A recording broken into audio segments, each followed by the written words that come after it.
बहुत समय पहले जब पृथ्वी पर अधर्म बढ़ गया, तब राक्षसों का आतंक चारों ओर फैल गया।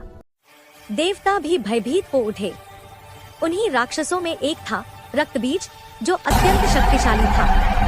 उसका वरदान था कि उसके शरीर की हर एक बूंद से नया राक्षस जन्म ले लेता था। देवता चाहे जितना भी प्रयास करें, वह बार बार जीवित हो जाता था। जब यह संकट असहनीय हो गया, तब सभी देवता भगवान ब्रह्मा, विष्णु और शिव के पास पहुँचे और बोले, हे प्रभु, अब इस अधर्म का अंत केवल आदिशक्ति ही कर सकती है।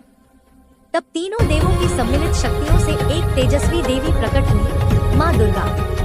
उनके 10 हाथों में भिन्न भिन्न अस्त्र शस्त्र थे और उनका तेज हजारों सूर्यों के समान था।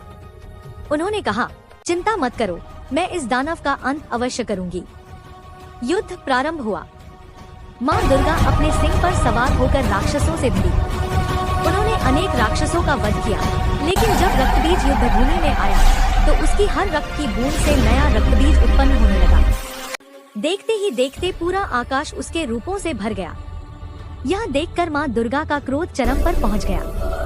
उनके मस्तक से एक अग्निज्वाला निकली और उस ज्वाला से प्रकट हुई महाकाली।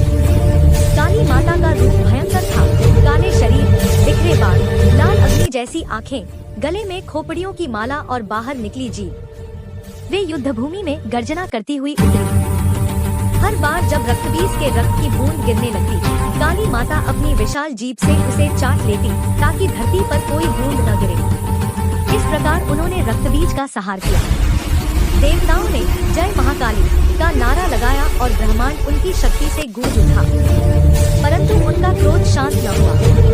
वे उन्मत्त होकर तांडव करने लगी, जिससे सृष्टि कांप उठी। तब भगवान शिव ने उन्हें रोकने के लिए स्वयं भूमि पर लेट गए। काली माता अपने तांडव में अनजाने में शिव पर चढ़ गई। जब उन्होंने देखा कि उनके पैरों के नीचे महादेव हैं, तो लज्जा से अपनी जीभ बाहर निकाल ली। उसी क्षण उनका क्रोध शांत हो गया।